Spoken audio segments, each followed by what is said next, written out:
Hey guys, I'm Naya and welcome back to the channel. For today's video, I decided to do the staples or tech cards, however you want to call it, tier list since I like to do both of the hand trap and the staples one in tandem.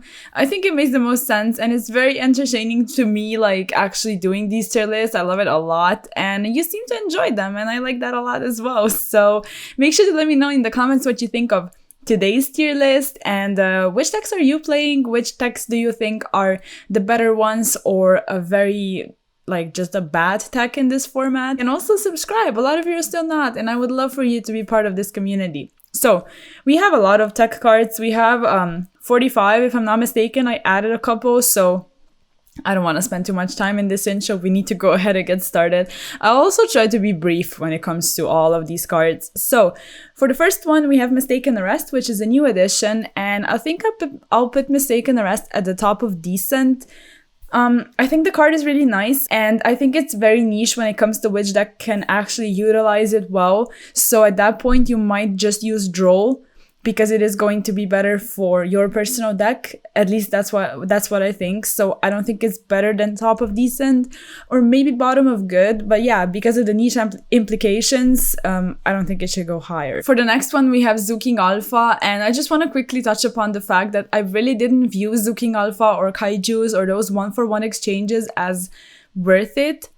For the past couple of tech cards tier lists I've made, but now I think that it's actually really nice. Like, it's not exactly top of good or anything like that, but I just might throw all of this in decent because formats are starting to get so weird. It's really personal preference. And if Zuking Alpha works for you, if Kaijus work for you, they're not exactly bad. I just don't want to place them any higher than maybe middle or bottom of decent. Just because at this point you would probably play other cards because you only have 15 slots to dedicate in your side deck and not a lot of space for flex, not a lot of flex spots, I wanted to say, in the main deck. So yeah, somewhere in the decent category for Zuking Alpha. And then we have Anti-Magic Arrows. I think these kinds of cards are top of decent, although they were bottom of good or middle of good in my last tech cards tier list. I can remember that. And I'm saying all of this to emphasize that sometimes these cards are really great only when they really take the opponent off guard. Basically, the pros of this card don't really outweigh the cons at the point in time where people are prepared for it. So the sort of surprise factor is what makes these cards so good. So I think somewhere in the decent category is probably best for Anti-Magic Arrows and also Night Beam. I'll put it in here as well. Like, the card is really nice and all, but the second people know that some players might be on that, they're going to shotgun anything they have, something like D-Barrier, things that can just be activated whenever. So yeah, that's the point in time when Night Beam, Anti-Magic Arrows are really not that great anymore. Then we have Anti-Spell, for sure a staple, honestly. Every single deck, every single side deck utilizes it. It's amazing against almost every single deck in the meta right now. And of course, as a going first card, you can swap out some of the hand traps that you might not need going first for this. And it's really a busted card, especially if your opponent is not on the quick play spell and trap card removals, but only on something like Lightning Storm, then pretty much you have won. So yeah, Anti-Spell, amazing card. Then we have a Pointer of the Red Lotus. This one is not worth it still to me. I don't like hard going first cards. I think they're a bit weird and bricky if your deck is focused on going first anyway. I say that in every single video, so I won't spend too much time on it. But yeah, I still don't view it as that great. And then we have Called By, for sure a staple, the top of staple. It's amazing. Should probably be banned. It's way too sacky at 1 and wins games by itself. So there's that. Then we have Forbidden Chalice, which I think I put Forbidden Chalice at the top of decent or bottom of good. Let's consider these two options. I think I'll do it bottom of good because it's starting to see play in the Sword Soul deck, and I think that's a really smart tech because it turns off Token Collector, which hurts your deck obviously. So if you can utilize it in a deck which has enough flex spots, And if you have like a card that hard counters your strategy, something like Token Collector, and you can effectively use a good tech card against it, I think that's really nice, because at that point you may not be adding consistency to your deck, but it's still a card that does more than just one thing. So it's still a pseudo impermanence at the end of the day, and I don't think that's bad. Then we have Change of Heart, which is also a new addition since the ban list. I'll put Change of Heart at the top of decent. Honestly, I don't think it's that great, and when I see it in people's side decks, probably it's because they just think it's cool to play it. I don't see it as a very, very, I guess powerful would be a bad word to use, because the card effect is very powerful, but it is at 1, and you're not going to exactly rely on seeing it going second. So I don't think it's worth playing it, but to each their own. Top of decent is probably okay. Then we have Cosmic Cyclone. Cyclone is still a staple in my opinion.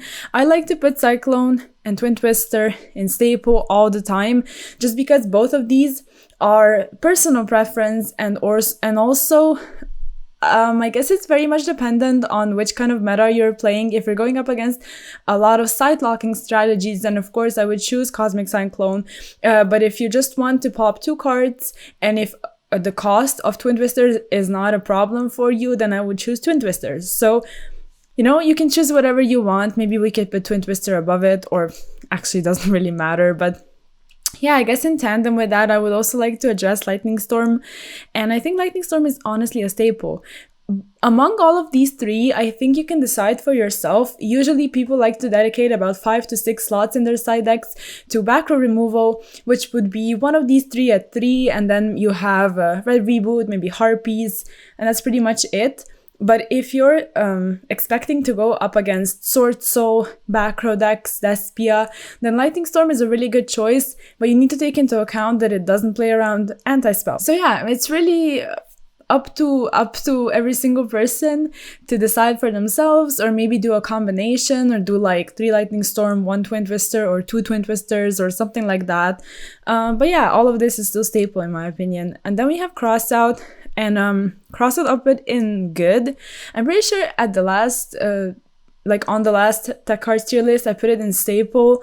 I don't think it's bad, but it's really not seeing as much play as it used to in the side decks. People like to play other cards instead of Crossout. I still think it's a very, very good card, especially in format where one deck is very dominant, like Despia is.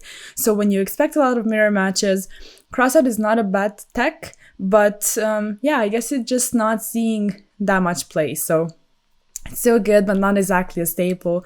However, D-Barrier is for sure a staple. There is probably not a single side deck without D-Barrier, because it's so powerful, because it legit hinders every single deck among the top decks. So D-Barrier for sure, a very, very, very busted card, and yeah, definitely a staple. Then for the next one, which is also a new addition, if I'm not mistaken, this is the last one, but I'm not sure from the new additions. It's Zombie World, and I'll put it in good above Chalice, actually. So Zombie World in tandem with Necro World Banshee is what I meant, but I didn't want to put Necro World Banshee in here as well, because it would just get a bit confusing. And I've seen some lists that actually use only Zombie World in the side deck. So yeah, the implication is send Necro World Banshee, activate Zombie World, annihilate Flunder. That's like the main goal. You have other implications as well against other decks, but because a lot of decks tend to use BHs or other ways to send cards to the graveyard, Necro World Banshee is easily accessible, and I think that's a very busted deck when it comes to, actually hindering a deck like Flunder, which is just an annoying stun deck that hurts all of the other decks. So I like it when there is a deck that all of these decks that get hurt by Thunder can actually use it to oppose it. So I'm a big fan of this, and yeah, definitely in the good category is the spot for Zombie World. Then we have Dark Ruler, which is actually, it's really good. Like probably above Zombie World. I think Ruler is really nice, and a lot of people play it. It's it's just a good card. Like, it turns off boards, but you need to take into account that you won't be able to seal off the game. You won't be able to deal damage. So you need to play it in a deck which can establish boards and a lot of card advantage to be able to beat the opponent that way. Stuff like that are just very powerful cards, although they do lose quite hard to anti-spell. So then you would have to pair it up with something like quick play, a back row removal. But you know, that's just something to keep in mind. But overall, as a standalone card, I think Dark Ruler is really good. Then we have DDG. Not worth it. Honestly, like, Striker decks used to play it. At this point in time, there's so many different tech cards in a Sky Striker deck or decks like these that not even DDG comes into play. And it's not a bad card, but it's really not seeing play. So that's pretty much it. Then we have Dinko. Also not worth it. I think Dinko and all of these cards that I put in the not worth it slot, they're not bad cards. Like, they are not just horrible text that you would never use, but they are not applicable in a lot of different decks. So if you have a deck that just doesn't care about the normal summon, then of course you can play something like Dinko. But you know, there's not many decks like these, and I like to put cards on the tier list that a lot of decks can actually use. So there's that. Then we have Droplet. I still think it's a staple. I'll probably put it at the bottom of staple, only because we have it sorted as, you know, call by and then anti-spell, and also D-barrier are used a lot. Then we have all of the back row removal and then the droplets. Maybe that's a bit weird, but I think every single card in the staple category is really busted. So the actual arrangement doesn't really matter that much. I might rearrange it a bit. I don't know. Like, I guess we could put droplet above the back row removal. But it doesn't really matter that much. Droplet is amazing, of course. You need to take into account which cards you're sending, so to turn off your opponent's cards. But yeah, if you can afford to play it in a deck that just doesn't care about cost, that can have their card effects actually do something in the graveyard, that's even better. So amazing card, definitely. And then we have Blizzard, which Blizzard has started to see a bit of play, which I'm a big fan of. Blizzard is an interesting card. It did have some weird rulings and misconceptions in regards to the actual card. But yeah, I think everything has been pretty much cleared up and the card is not bad. But I guess bottom of good, maybe because some side decks, or actually I should say a lot of side decks are using it, but I'm a fan of other back row removal myself, not just the actual, you know, negating, but that's pretty much personal preference. If I'm objectively looking at this tier list, Blizzard should be in the good category. So yeah, evenly matched, also good. It's really, really nice. Like, probably we should arrange it something like that, maybe. Evenly is applicable against almost every single deck right now. Not every single deck actually plays it, but that's only because, like I tend to mention a lot, there's not a lot of space in the side deck, and you really want to dedicate certain types of cards to those slots. So yeah, evenly is not in every single side deck, but it's still really, really good, and definitely a blowout card that can just win you games by itself easily, especially if you're going up against the Brave Engine and they have the token. So yeah, really nice, but yeah, middle of good is probably okay. Then we have a Galaxy Cyclone. I'll put it in decent. Out of all of the back row removal we have on here, it's probably the weakest one, so not really doing that much. Then we have Kaijus. I mentioned that already. I'll put it above Zuking Alpha though, because I think Kaijus are still better. But yeah, 1-for-1 trade-offs. They're decent. They're perfect for the decent category. Then we have Gozen Match.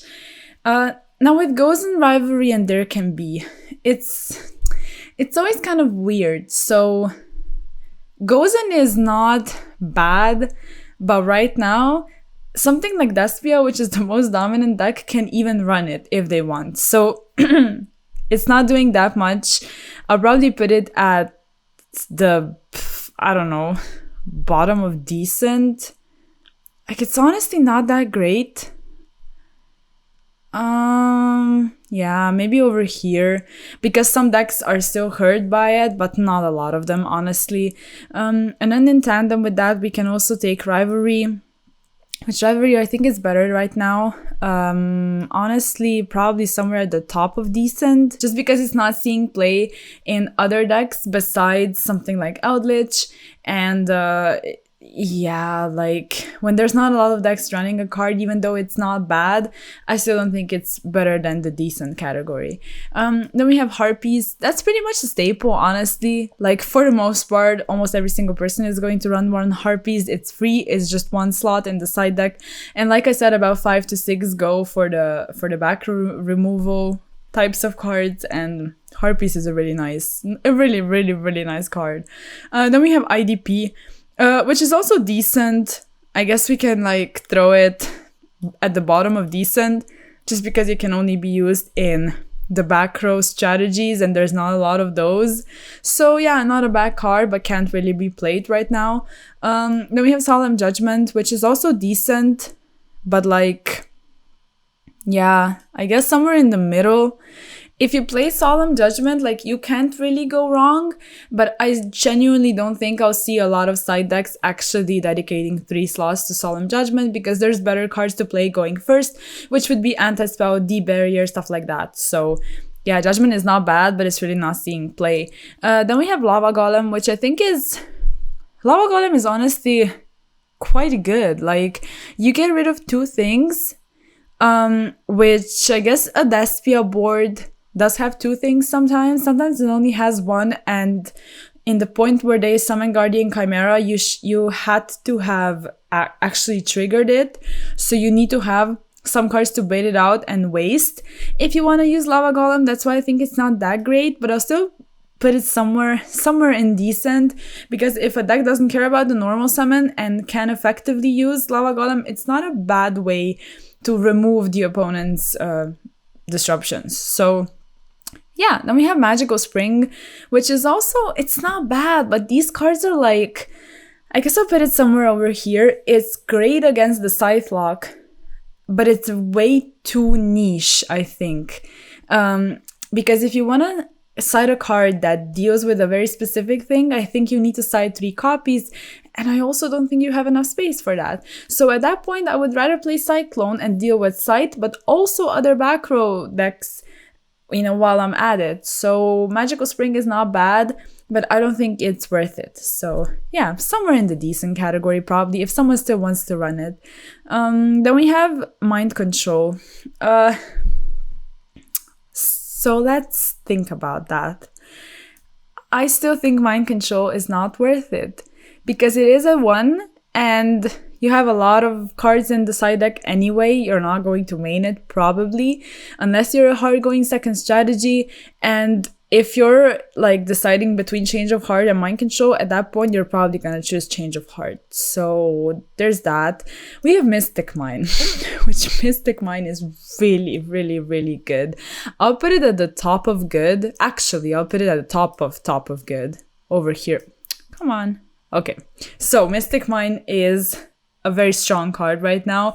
I don't want to get into the whole Mystic Mine discussion, because I have had a lot of those on the channel. Mystic Mine is really strong because Despia cannot deal with it if they're not maining back row removal. So in theory, you have game 1 almost already won. Sky Striker can utilize it very well, and Sky Striker is not a bad deck in this current format at all, I think. It has a good Despia matchup if it's built correctly to face it, and also the Tyrian cards boost it a lot. And you can also use Mystic Mine in other strategies as well. You can, that is, just main it to have it be an option for you to deal with Despia.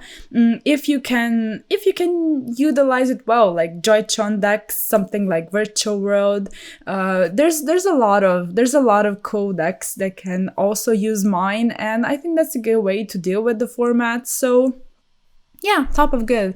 Then we have Pankratops. Pankratops is not bad, but it's definitely not seeing play. Like there's legit no Pankratops to be seen anywhere. I guess we can put it like next to the kaijus, maybe above Gozen, something like that. It's not bad. The card is inherently very strong, but not in every single format. And since it's not seeing almost any play, I don't want to put it higher. Then we have the barrier. Then we have Red Reboot.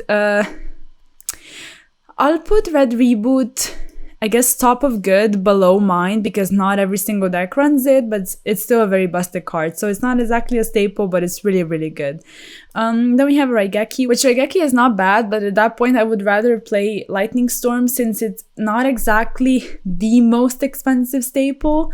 It did have a reprint, it is a bit more accessible, and it also deals with the back row decks. So Raigeki is not bad. If you have only access to Raigeki instead of Lightning Storm, then sure, you can play it. But yeah, I don't think it's that strong, simply because when you face a Despia deck and you have the Mirror Jade and face Raigeki effect, you didn't really do enough with this Raigeki of your own. So I guess somewhere at the top half of decent would probably be okay. Then we have Sanctum. Sanctum is kind of meh right now. Like, maybe top of not worth it. Honestly, maybe something like a Sky Striker deck can utilize it, but not other ones. So when it's only one deck and not every single Sky Striker build is even playing that, then I don't think it's worth it.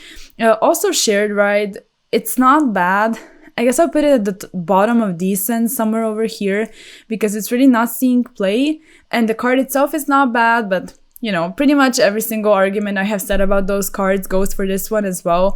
It's not bad in itself, but there's other and better cards to play. Skill Drain, definitely not worth it. It's legit not doing anything, which is kind of mind-blowing, but yeah, in the Outlish deck, sure. But you have a lot of cards that also dodge Skill Drain effectively. So there's that as well. Sphere Mode, I don't think it's that great, just because there's no boards that can actually, put 3 bodies on board all the time. You have the Sword Soul deck, but even that deck doesn't do that in every single turn. And when the meta isn't exactly overrun with a lot of very, very heavy combo strategies that put up a lot of different negates, bodies, interruptions, I don't think Sphere Mode is worth it. Maybe bottom of decent though, because it's not that horrible.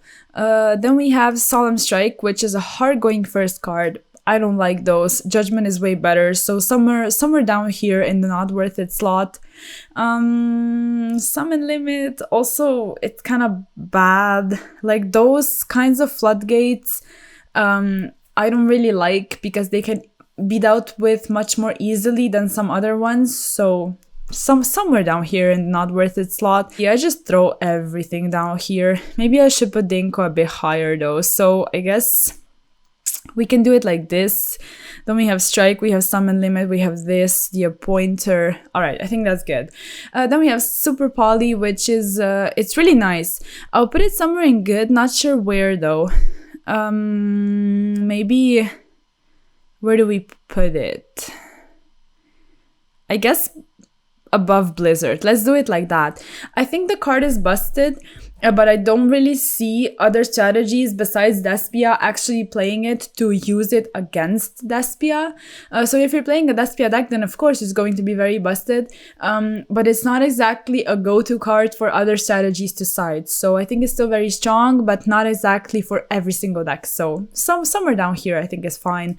Then we have Talents, and honestly Talents are becoming a staple. And I think I'll put it at the bottom of staple actually. If it's not in the main deck, it's in the side deck. There is a ton of effects going to be used during your main phase by your opponent. You get the draw 2, you get the effect to take the monster, to look at the hand. Like, you just have everything with Talents. And it's one of those cards that's not great in every single format, but when it is, it really overperforms. So I think it's a staple. And then we have there can be, I don't know, pretty much like Gozen and Rivalry. It's not that great because decks don't really run it. So yeah, somewhere down here, I guess. Despia has a lot of different types anyway. So yeah, next to IDP would be fine. And that's pretty much going to be it. Hopefully this video didn't take too long, and looking at it, at the entire tech cards tier list right now, I think it's pretty good. Let me know if I missed anything. Let me know if you disagree or agree. with my choices. And yeah, if you like the video, of course, like it and check out all the social media, sub to the channel, and I'll see you in the next one. Peace!